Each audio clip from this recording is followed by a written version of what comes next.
Përshëndetje të nderuar shikues të emisionit Poetiko. Ja ku jemi së bashku në një cikël të ri emisionesh me një vizion të ri dhe sigurisht me një format të ri. I ftojmë të gjitha dhuruesit e fjalës poetike dhe kushdo që është i dëshiruar pas vargut, pas poezisë, të qëndrojë i mbërthyer përballë ekranit të televizionit Apollon. Emocione poetike do të përcjellin tek ju në vazhdimsi. Sot kemi të ftuar një tjetër autor, një tjetër figurë të letërsisë dhe të krijimtarisë artistike. Në studio bashkë me mua për një bisedë është poeti dhe prozatori Ramadan Braka. Ramadan, mirëmbroma dhe mirë se keni ardhur në emisionin Poetiko. Uroj edhe juve për emisionin. Pa humbur kohë sepse edhe shikuesi është i dëshiruar për të njohur me vargjet, me atë çka është vetë tharmi i një shpirti njerëzor. Poezia, atje ku qëndron edhe icebergu i mendimeve njerëzore. Së pari, për të njohur njëkohësisht dhe shikuesin, si u gjetët në rrugën e letërsisë? Qysh ju? Qysh në fillimet e mia në shkollë, kam patur fatin e madh të kem një mësuese nga Elbasani Tallandyshes dhe në Logja. Nuk e di ku është sot e si është, për tërë jetën, jo vetëm unë, për gjithë zesët e saj besoj janë si unë, e nderoj. Dhe isha në klasën e tretë, kur më dha një libër rus, Kopshti i Qershive, që nuk ishte për moshën time. Po ato libre ishin. Dhe masa kohë filloi të vinte në fshatin tonë në Cakra, dhe revista, gazeta Pionieri. E lexoja dhe gazetë shumë e njohur për atë kohë, apo jo? Shumë e njohur. Dhe datë kohës që lexoja, shikoja edhe poezitë moshatarëve të mi, tentova dhe unë, dhe s'më kujtohet ishte një strofë e botur tek ajo, apo ishte emri im që kujtoj si njëri që kisha dërguar për revistën. E kështu fillova të eqja edhe të rendja pas librave, për fëmijë nuk ishte. Vajta në shkollën e mesme, të mësuesisë, në Fier, dhe isha në vitin e dytë, kur mësuesi i gjuhës dhe i letërsisë Leonida Liçi, na dha një temë të lirë. Mua po më duke i vetjes që kur do të bëhe me një kush e di se çfarë dhe përfitirimi im me e frashë pas klisit, nëse unë e vendosa veten time në malin e Çakrën dhe kisha përballa të fushën, ka erat e jugut, valvite i gruri. Dhe atë bëra. Shtova dhe kopete, këto kështu, gjithnjë, në idep e bakti e bujqit në imit, por hartimi im. Mësuesi gjatë korrigjimit i pëlqeu dhe më thirri, ishte katën e dytë. Më thot, ke bërë hartim të bukur. Vetë ke bërë? Po të ishim vetë, s'kishe se si të kishe të tjerë. Po si kur ta botojmë në gazetën Zërinis, jam dakord të mua. Të mishë pranova dhe ishte kënaqësi e madhe. Dhe nuk vëmojt në mërkurë, kur dilte faqja e mesme për shkrimet e të rinjve, ishte dhe emri im me hartimin tim. Pra kjo është ajo përvoja e cila ju ka mbetur Këtu fillon nga fëmijët e para dhe dëshira. Unë kam qenë nxënës i mirë në matematikë. Dhe kur vazhdoja filialit, një mësuesi matematikës që kam patur në shkollë të mesme më takon në rrugë me libra në dorë dhe më thot, vazhdon filialin? Po, profesor. Me siguri matematik fizik. Jo, i thash për ju letërsi. Kjo është fatkeqësi. Ndoshta për mua nuk është fatkeqësi e madhe. Këtu jam më mirë. Kështu gjykuar në një moment caktuar nga një individ, por juve jeni ndjerë më mirë dhe keni qenë pothuajse gjatë gjithë jetës i lidhur me letërsinë dhe krijimtarinë artistike. Gjatë gjithë kohës kam shkruar. Mirë, për të mos mërzitur dhe shikuesin dhe për t'i përcjellë atje emocione, le të ndjekim vargjet poetike. Do të kthehemi në bisedë.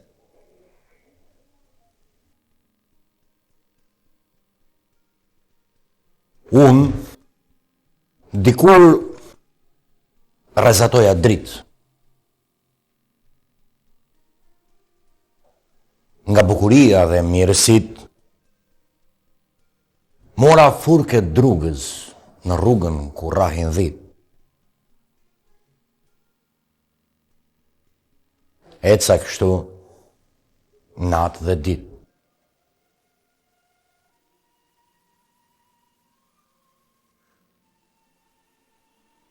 Eca kuturu, bjerë ngriu, eca drejtylli që bënte dritë.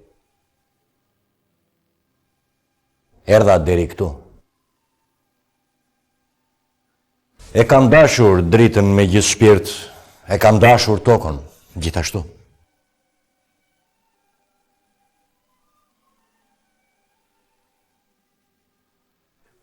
Do të thyem, do të shpërbëhem. Kush? Unë? Pyesni, më dini historit? Tirja fill të linç, kam thur dikur për krenare të bukur, të Pirros e të Gentit, Teutos, Batos e Bardhylit.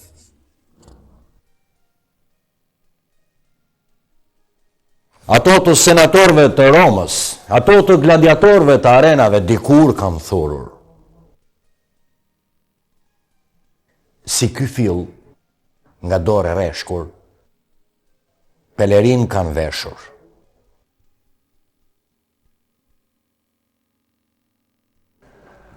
Për harkun, litar të links, edhe për brezin, ku do të mbaja shpatën ngjeshur.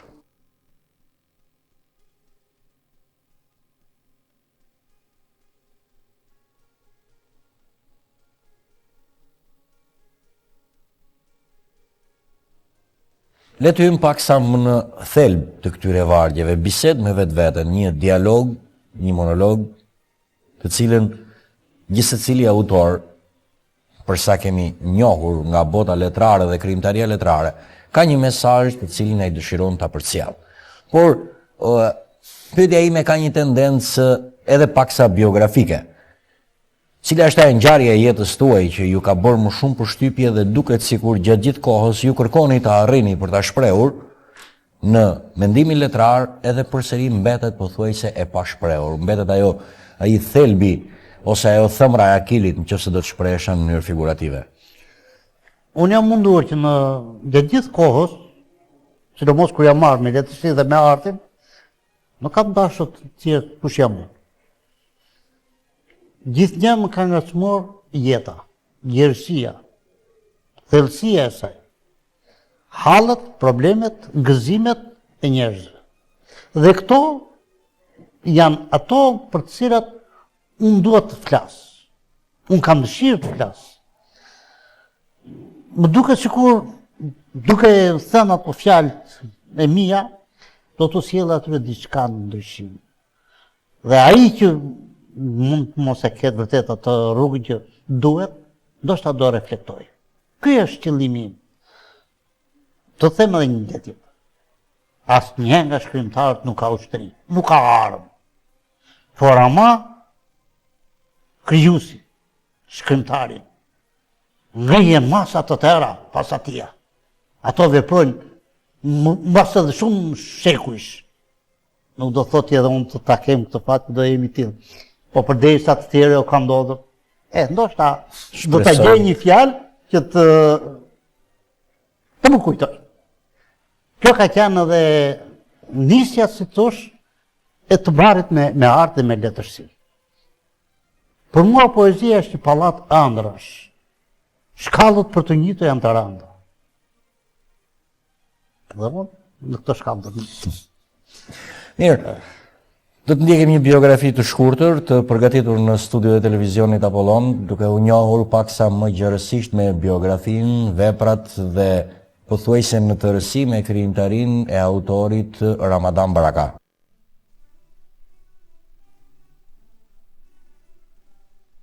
Ramadan Brakaj u lind në Hekal të Mallakastrës më 8 qershor 1946. Në vitin 1966 ai mbaron shkollën e mesme të mësuesisë Janiminga, ku më pas punoi si mësues në zonën e Cakranit. Në vitin 1976 ai vazhdon studimet në Universitetin Aleksandër Xhuvani në Fakultetin Histori Filologji Dega Gjuletërsi Shqipe.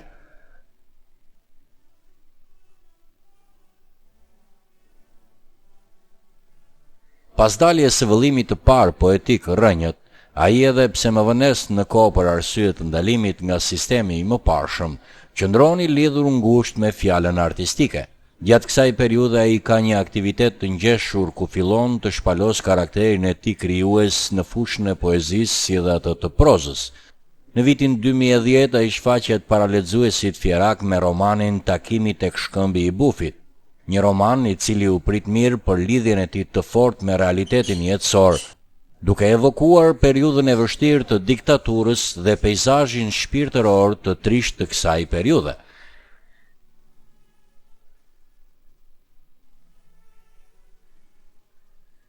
Më pas ai do të dalë me romanin Vrage pashlyeshme, një tjetër roman që konfiguron qartë stilin e këtij shkrimtari. Tashmë janë në proces botimi dhe 2 libra të tjerë, Vëllimi poetik për ty, si edhe përmbledhja artikuj kritik, recensa publicistik dhe ese.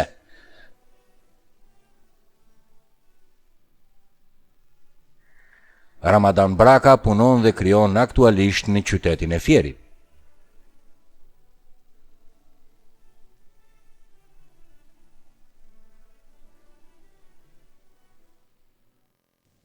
Gjithsecili autor ka elementet e vet stilistikor, ka atë njështrinë e tij krijuese, ose ashtu siç është quajtur ndryshe dhe në mënyrë figurative, është ajo uzina e vogël në të cilën ai fabrikon emocionet e tij përmes fjalës. Kuptohet, autori dhe letërsia janë gjithmonë të lidhur, përvoja e tij letrare ka të bëjë gjithmonë me përvojën njerëzore, në elementet tuaj stilistikor, duke që jeni lidhur fort me poezinë tradicionale, por edhe një ngjyrë romantizmi, gjithmonë i lidhur me peizazhin, gjithmonë i lidhur me natyrën, duke që është një lidhje shumë e fortë e juaja.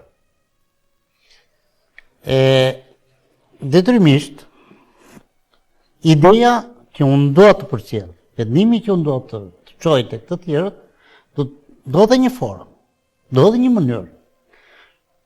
Kur unë do të tregoj për traditën, do të tregoj për atë vazhdimsinë e jetës në Shqipëri dhe në trevat të tjera të Ballkanit, edhe më të gjerë. Nga që nuk do të shkon në një balad, do të shkon në një stil i 14 rrokshit, i 12 rrokshit, detyrimisht është një e kësaj tradite. Ajo do ta përcjellte më mirë. Sa në qoftë se do të flisnim për një dashuri të posa lindur, atëre do t'i gjejmë nga në ngurra del një gurë dhe shkëmojët në zallisht një vals. Tërsa, po ta vazhdojnë në formën e një simfonie, do të dilim në një temë tjetër, që do të tregonte përpjekjet e popullit tonë për të mbijetuar. Do gjej një formë për ta përcjell, për të kënduar herojt, për të kënduar atij që në dha jetën, atij që ju përkushtuar lirisë, që vazhdon edhe në arenën botërore të mbojnë ngjyrat e shqiptarisë. Atëre këtu do të jetë trompa, do të jetë një muzikë një çik më ashtu se sa tek ajo tjetra, dhe nëse do të marrim atë temën që është shumë e nxehtë, temën e ditës. Do të marrim atë, po bëj fajtor njërën qeveri apo tjetrën, po në këto 20 kusur vjet, ashtu si edhe ata të mëparshmit, kanë patër autor. Nuk kanë si emri i përveçëm. Po këta autor, nuk kemi ndërmend ti dënojmë, por kemi ndërmend të themi që nuk kanë vepruar drejt dhe mirë. Atëre, këtu do të një varg i lirë, që diku të shpërthej dhe diku të këshilloj, diku të ndërë mësime, vetë ai që do të dëgjoj, vetë ai do të lexoj. Se nuk bëhet fjalë që ne të edukojmë ata që nuk kemi këtë mision. Misioni ynë është të mos përsëriten ato që nuk do të përsëriten. Në fakt, kaluam në një moment gati ideologjik duke përcjell një mesazh paksa të ndryshëm nga ai që unë kërkoja për momentin aktual. Meqense ishim tek elementet stilistikor, njëkohësisht do të thoshja cilat janë temat më të pëlqyera për juve tani. Dashuri do të quajmë vetë marrëdhëniet femër mashkull. Dashuria e parë në kontekst më të gjerë. Në kontekstin më të madh. Dashuri njerëzore. Dashuria për prindin, për nipin besën. Dashuri për shoqen e jetës. Më ndoshta edhe pa një motiv të tillë, pa një shoqe jete. Një dashuri që diku mungon dhe diku plotësohet. Kjo nuk është herezi. Është dashuri. Thash edhe një herë, tema që është vërtet e kërkuar e këto kështu, është tema e marrëdhënieve midis njëri tjetrit. Nuk mungon edhe tema e filozofisë. Edhe ajo është pjesë e kësaj. Unë e kam trajtuar në disa, jam munduar të trajtoj, sipas mënyrës time, sipas aftësive të mia. Një jetë njerëzore është një përvojë vyer, është një mendje. Gjithçka që do të jetë midis njerëzve, unë dua ta trajtoj. Unë dua ta them fjalën time. Pastaj janë të tjerë ata që e peshojnë, janë të tjerë ata që e mbajnë ose e flakin. Të pak rëndësishme. Meqense jemi tek tema e dashurisë, unë po pëlqen t'ju ngacmoj paksa në këtë pikë, sepse ju e cituat dashuria si një marrëdhënie më e gjerë, jo vetëm parë në planin intim, por përsëri tendenca ime është që t'ju shtroj një pyetje të formës më të thellë emocionale. A ka brenga brenda jush në portretin e dashurisë, të cilin ju kërkoni ta shpalosni përmes vargjeve? Edhe unë kam qenë njeri. Edhe unë vazhdoj të jem njeri. Po kjo nuk do të thotë ato që unë shkruaj më kanë ndodhur mua.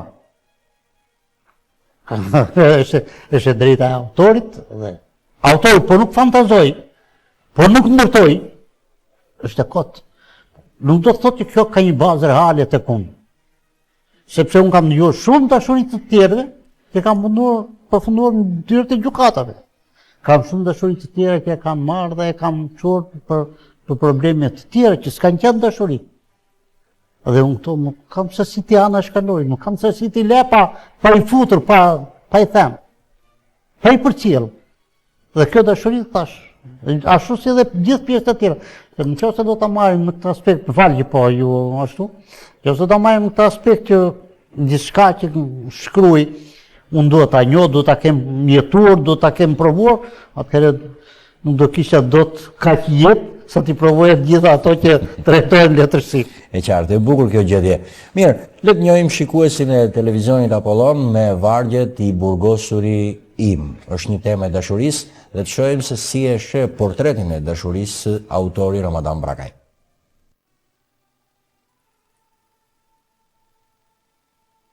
Ti, zeshkane e bukur, me flokun e drejt, me syrin e zi,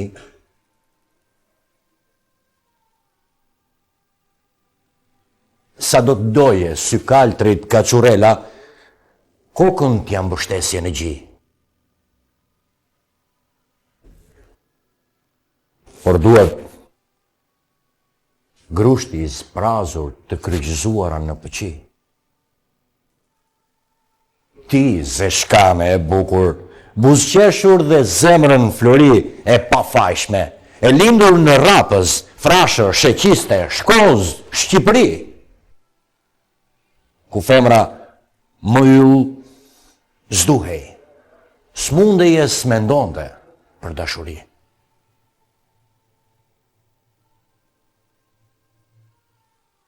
Edhe ëndër ta shikonte, ta mbyste çdo herezi.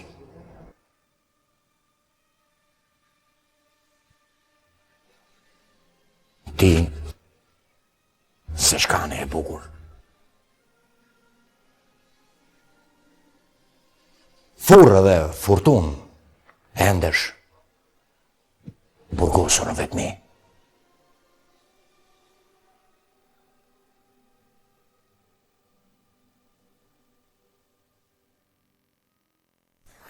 Në rastin aktual e pam dashurinë si një zeshkane. E pam vashësën si një zeshkane, por jo vetëm kaq, e pam atë me emrat e shumë vendeve, me toponime, me emrin Shqipëri. Përse kjo gjetje për imazhin e dashurisë dhe si është shpalosur figura femërore kryesisht në krijimtarinë tuaj? Faleminderit për këtë. Po, desh të thosh ato që thash pak parë, që dashuria për mua nuk është vetëm një rreth të ngushtë. Dashuria për mua është kudo. Kudo ku ka njerëz. Kudo i kanë këto hallë dhe probleme, i kanë këto të mira dhe të këqija. Kudo ku ka njerëz, ka dashuri, të ëmbël, ka dhe vujtje. Si ka vlerat e veta. Ata elementi për ma vërtet dashuria me gjitha problematikën e vetë. Po desha të kujtoja të kjo poezi diçka që më ka kërcuar seriozisht. Dikur flitej vetëm për një dashuri standarde. Dashuri standarde? Në kuptimin, do ta dush, do ta marrësh grua, po e mbave do vesh burg. Ishte një përkosi. Shpirti poetik, pak bohem, pak rebel. Dhe pas viteve 90, ajo Zeshkania, buku me atë plokun e drejtë, do të dashuronte. Ishte njëri. Lakin shumë ishte e bukur. Ishte arsimur. Ku ishte? Në Rapës, Shqipishte, Shkozë, në tërë Shqipërinë. Edhe më të se Shqipëria. Po marrin vetëm këto të Shqipërisë. Cilë do dashuronte? Të rinde asaj kohë e kishë mendje për tikur, për të fituar para. A mund t'ja besonte kjo dashurin atje? A mund i valë kjo zemër e kësaj Zeshkanie të bukur të bindëm në duar kriminelësh? Dhe kjo e mendonte. E mendonte. Atëherë ajo çdo bende do bante duar grusht, bosh, në Pekin, në krajë. Në saj. Dhe do të endej në vetmi. I mungonte gjeja më e madhe. I mungonte dashuria. Pra edhe në rastin aktual, jo vetëm portreti i Vashësës, por e parë njëkohësisht edhe si një dramë sociale.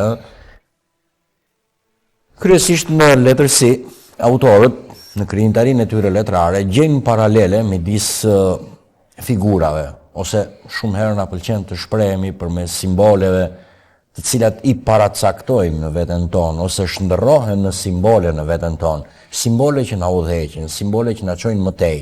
Cilat janë këto figurat e krijimtaria juaj? Këto krijimet e mitëve i ka bërë një popull i tar. Dhe popujt, janë poetët më të mëdhenj, janë shkrimtarët më të mëdhenj. I ka seleksionuar shekuj.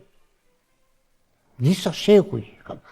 Në qoftë ajo Athinaja, në qoftë ajo Afrodita, në qoftë ajo Hera, në qoftë ai Zeusi, Paridi, që janë të Helenat, themi që kanë qenë sepse ka dokumenta. Pa ka ndodhur vërtet ashtu? Në qoftë dikur hynit ishin në eter, ishin lart në ajër, dhe zbritën pastaj në Olim, në Bekën e Betlehem. Erdhën edhe këtu, të Dodona jonë, në Qamëri. Erdhën edhe në Iliri. Vazhdojnë tjenë edhe sot e kësaj dita toksor, bashkë me ne, baltorët, si pas mitologjisë, kuptohet. Atëhere,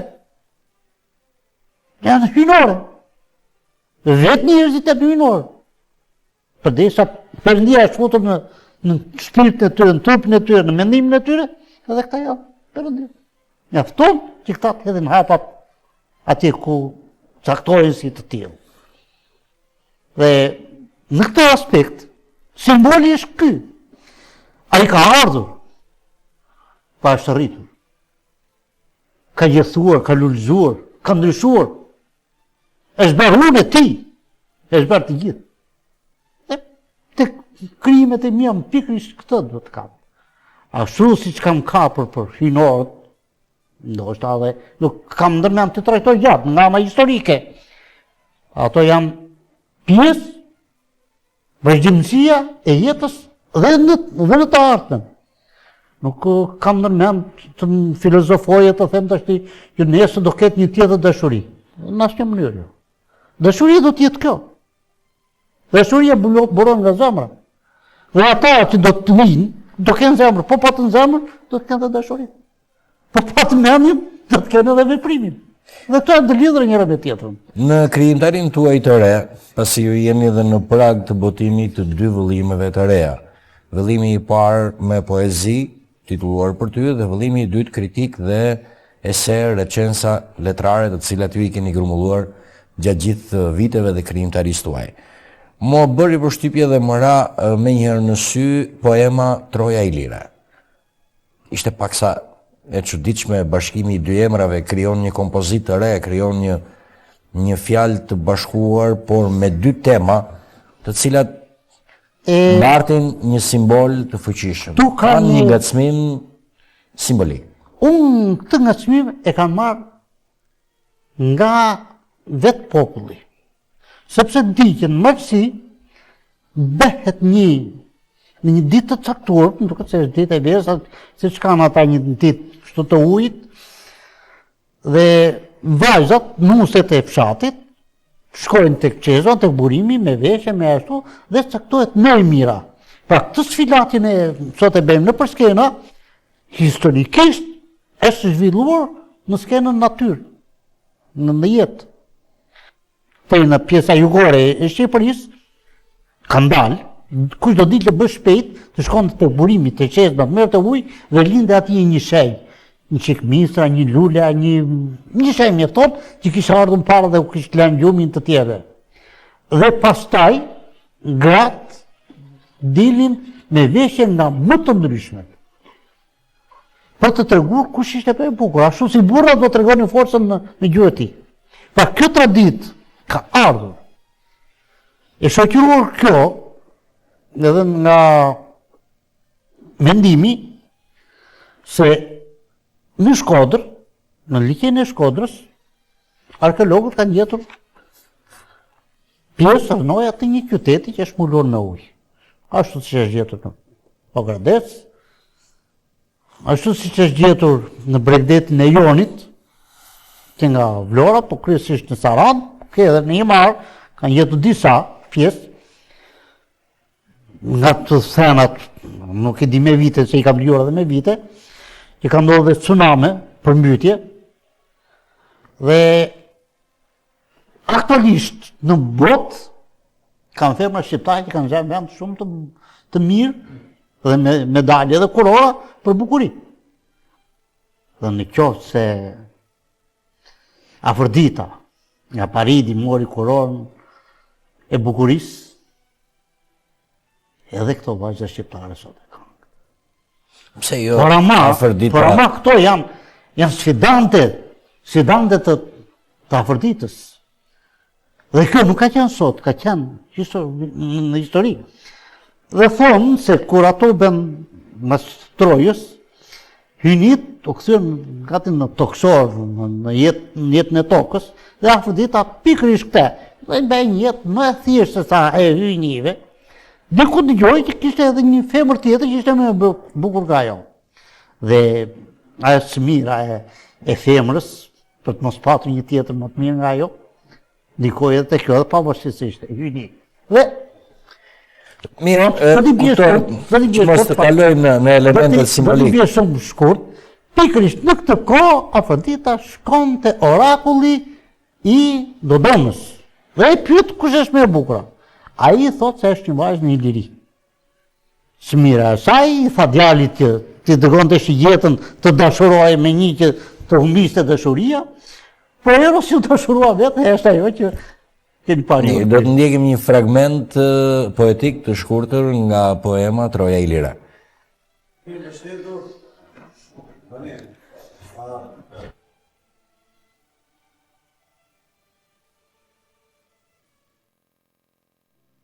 Fotina fatin pranon degdisur larg njerëzis. Gjë nuk i mungon, bashkëudhëtare e hynis.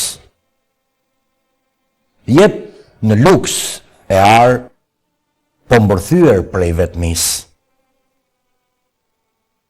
Erosi, si hije natën vjen dhe shkon sa dita nis, ndihet mirë,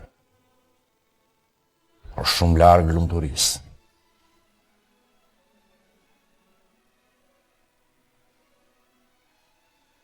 luajnë, këndojnë, vallëzojnë shoqet e vegjëlis, natën gdhim në lumturuar në krah të dashuris, Hiroshia ditën ngrys në kthetrat e vetmis, Erosi vjen vonë, e ikën kur drita hyjet gremis. S'ka të krahasuar ëmbëlsia e fshehtësis, të ty i shijojnë me fund kupat e dashuris. Të dashuruarit se ruajnë dot fshehtësin. Premtimet dashurore shumë gjatë nuk arrin. Pas lodrash e puthjesh në shpirt kanë freskin. Gjumi arratisur prej syrit të bukur të fotinës, duke u dridhur e nga dal e ndes qirin.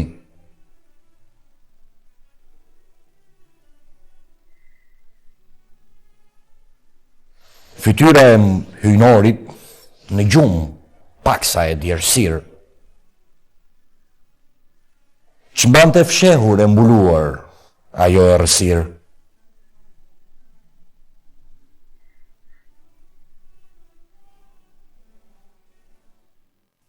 Ishte ky një fragment i shkurtër nga poema Troja e Lire.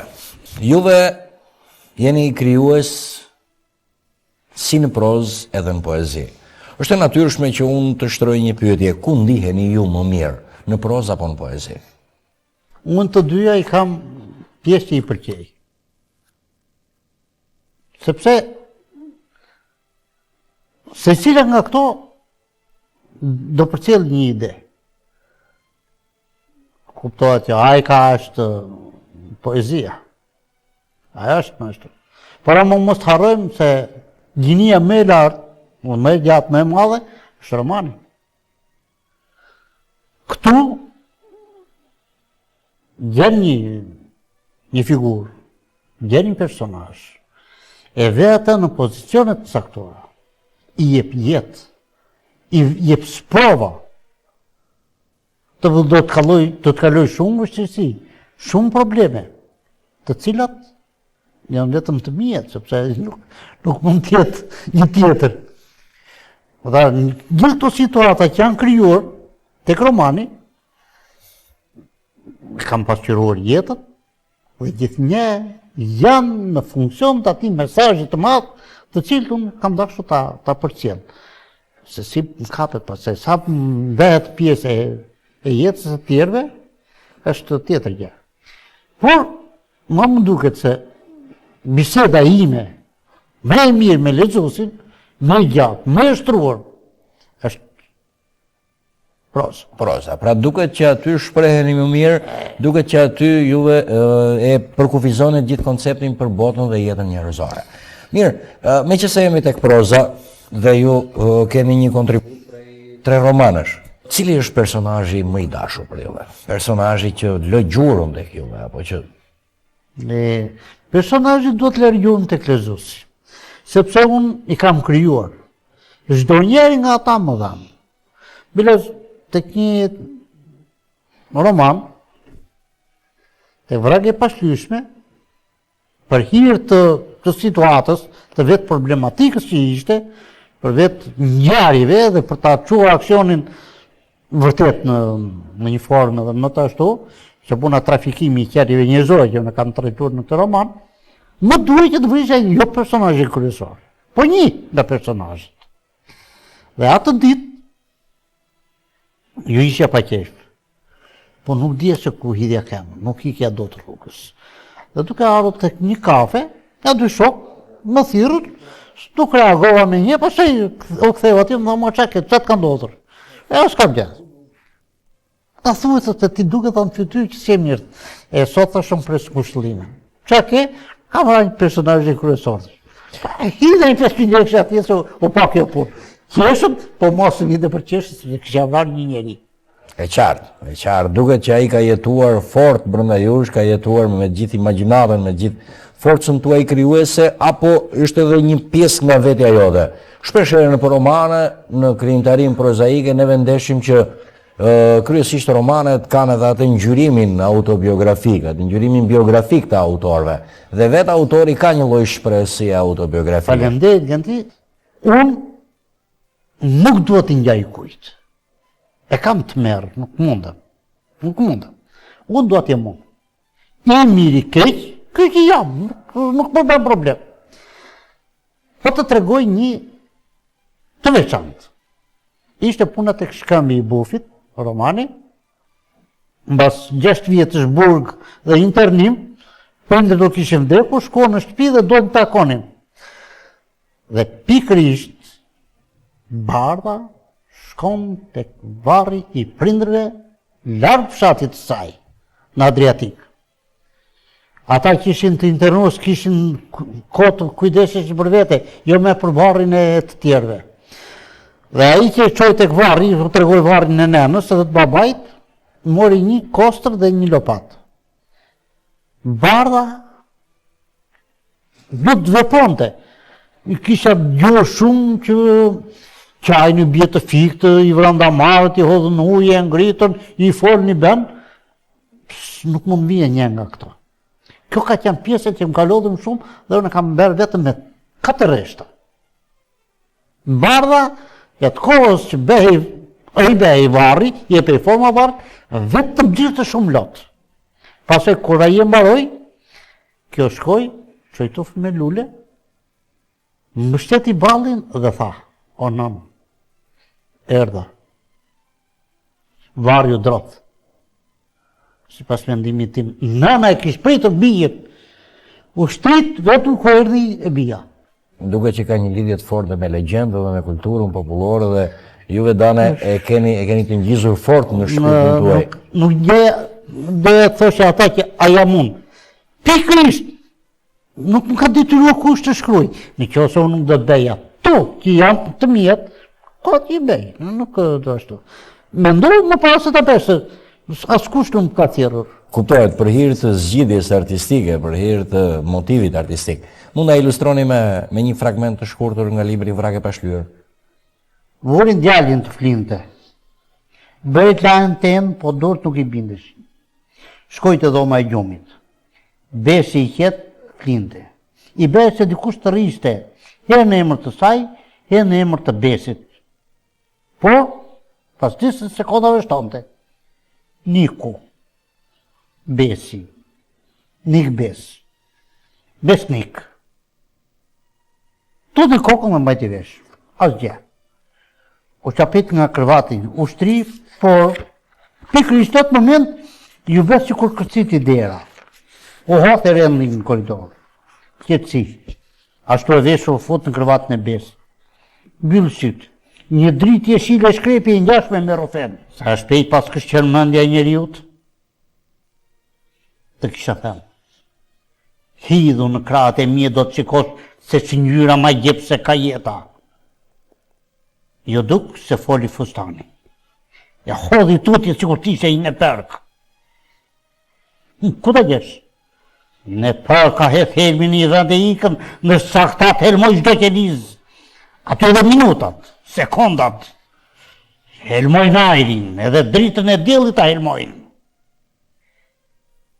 Në zhvillimet letrare sot, në gjithë letërsinë sot, duket që ka një prurje të madhe të mendimit letrar, ka një krijimtari të gjerë, pothuajse autor të larmishëm në fushat ndryshme të krijimtarisë që japin kontributin e tyre, që krijojnë, shkruhet shumë, por në fakt çfarë shkruhet?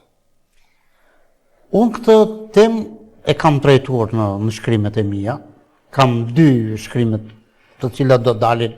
Kam dalë edhe në shtypin periodik, do dalin edhe tash tek kjo përmbledhja me ese, për shkushllime në vdekjen time. Se shkoj për të çuar ca libra në një kiosk, e destinuar për shitur gazeta dhe libra. Ishin ca febra, po shtyheshin, kërkonin radhën, i thash, o sa ish, shitës atje që, kam ca libra për shitës. Ore zotri tha, do marrësh bileta telebinga? Jo, e thësh, unë kam marrë për libra.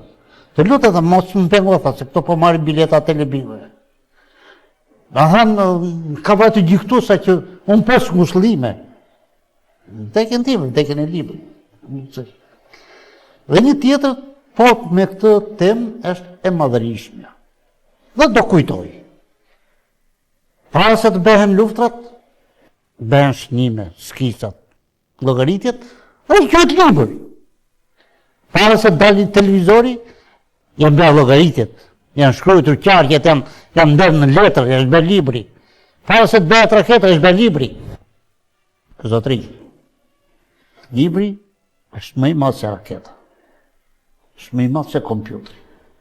Se përdesa ka lindur në para nga ai, të gjitha janë pjesë e librit.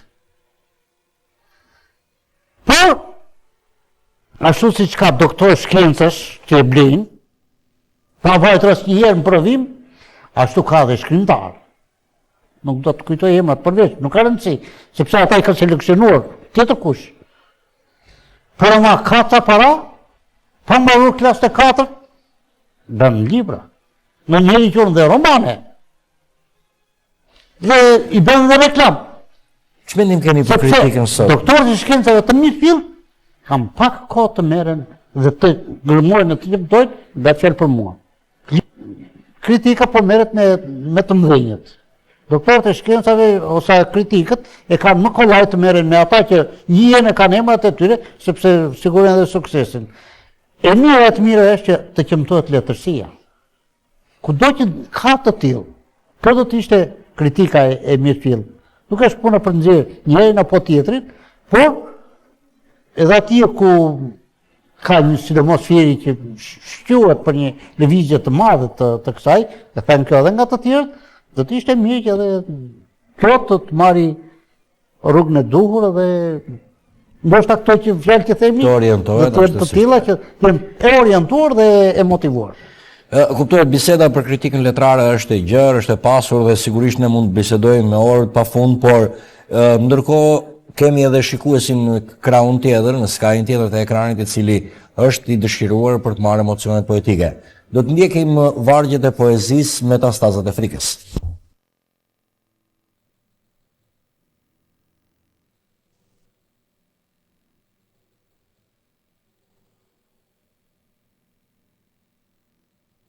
Frika është aq e rëndë sa tufani nuk e lodh. E lehtë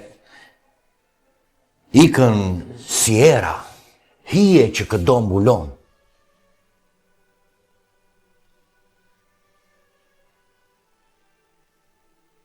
E vjetër sa bota më e reja lindi sot, ajo rri ku është kalaja dhe të stresa lulëzon.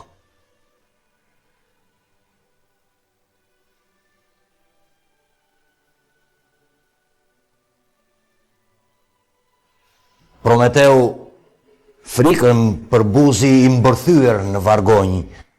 Kush frikën e shpërfilli, ajo e mbyt me thonj. Trimi lidhur tek shkëmbi, ja hante mëlqin një shqiponj. Frika dërmoi dhe granitin, simbolin për heronj.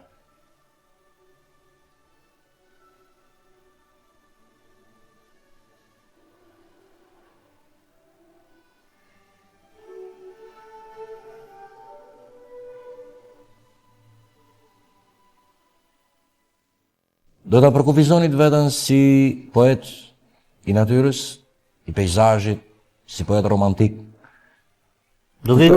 Terminologjia është e pasur në këtë fushë dhe objektivat janë të pasur për të arritur deri tek një përcaktim i qartë, por juve si do të ndiheshit? Duke ju uruar për nismin që keni marrë për këtë në këtë fushë, unë do të jem sa të jem i të gjithë. Dhe të gjitha. Pra asnjëherë nuk do të lë pa thënë fjalën e skalitur poezinë. Asnjëherë nuk do të lë pa goditur një element që nuk i pëlqen shoqërisë, që nuk mbështet shoqërinë, zhvillimin. Do ta shikulloj atë. Do ta shikulloj edhe me sarkazëm, do ta shikulloj edhe me artikull problematik.